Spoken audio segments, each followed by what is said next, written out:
بسم الله الرحمن الرحيم. السلام عليكم ورحمة الله وبركاته. كسو دواada موضوع cusub موضوعنا maanta waxa uu ku saabsan yahay aqoon ku saabsan dheefshiidka. Inta badan dadka soo booqda ama bukaanada soo booqda cisbitaalada waxa ugu badan ama cudurrada ugu badan ay ka cawdaan waxa kamid ah cudurrada ku dhaca dheefshiidka sida calool fadhiga, shubanka, mataga, dibrida, laabjeexa iyo wixii la mid ah. Dheefshiidka waxa uu kamid yahay habdhisyada ugu waaweyn ee jirkeena. dheefshiidkuna waxa uu ka bilowdaa afka waxa uuna ku tagaa ilaa iyo malawadka ama saxaro saarka. Haddaba sidee ayaan kor ugu qaadi karnaa caafimaadka dheefshiidkeena?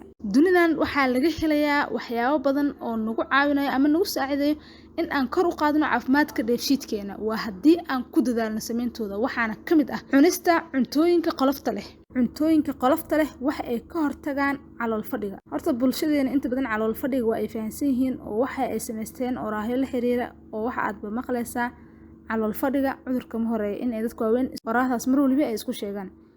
sidoo kale cunada qolofta leh waxa ay ka qayb qaadataa dhimista miisaanka qofka in ay yareyso ama ay saxdo iyo yareynta baabasiirka inta badan waxa uu ka imaadaa calool fadhiga ama caloosha oo adkaata.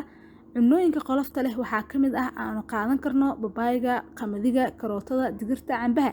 guud ahaan waxa ay leeyihiin miiqyo kuwaas oo u saamaxaya in kicin ay ku sameeyaan caloosha si ay isaga saarto qashinka ku jira. labo waxa aan u baahannahay cabista biyaha waxa ay fududeeyaan shiiditaanka cuntada waxa ayna wanaajiyaan dhaqdhaqaaqa mindhicirada haddii aynan dhaqdhaqaaq sameynin ama waxa ku dhex jira aynan dhaqdhaqaaq sameynin marnaba ma soo saari karaan qashinka. sidoo kale haddii aad isku aragto madax xanuun, daal iyo dhidid, ogow jirkaaga waxa uu u baahan yahay biyo. waa in aad qaadataa biyo kugu filan ama biyo badan. waxaa kaloo caloosheena aan caafimaadkeeda ku fiicnaan karnaa ama dheefshiidkeena aan ku wanaajin karnaa isticmaalka sokorta iyo cusbada in aan iska yareyno. labadaasi waxa ay muhiim u yihiin guud ahaan caafimaadka aadanaha. caafimaadkeena waxa uu inta badan ku saleysan yahay waxa aan cunayno, taasoo qayb weyn ka ah in caafimaadkeena uu hagaagsanaado haddii aan sii noolaano. labadooda waxa ay ka qayb qaadan karaan kor u qaadista caafimaadka dheefshiidka waa haddii aan yareyno.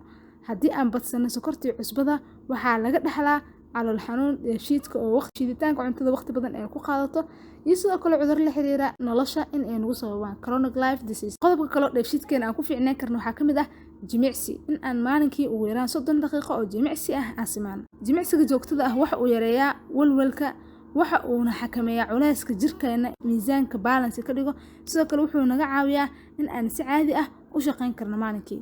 taasina waxa ay saacidaysaa in jirkeena qashin saarkiisa uu fiicnaado. qodobka kale ee aan dheefshiidkeena ku saacidi karno waxaa ka mid ah in aan yareyno cabista kafeega inta badan faa'iidooyin badan waa uu noo leeyahay, sidoo kalena waxa uu leeyahay faa'iido darooyinkiisana waxaa ka mid ah waxa uu kordhiyaa acidka caloosha taasoo sababta in aan laabjeex dareeno. qodobka ugu dambeeya waxaan u baahannahay si dheefshiidkeena u wanaagsanaado in aan qaadano nasiino nagu filan. jirka aadanaha waa mid isku xiran.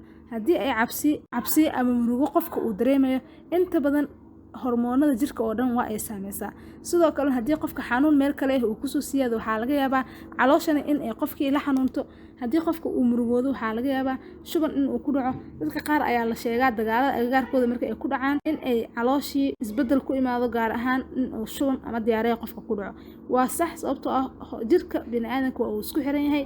maskaxdii fariimaha ee direysana guud ahaan jirkeena waa uu wada gaarayaa. taas ayaana sabab u ah ciwaankeena maanta intaas ayaan ku sameynaa. maalin wanaagsan, la socod wanaagsan.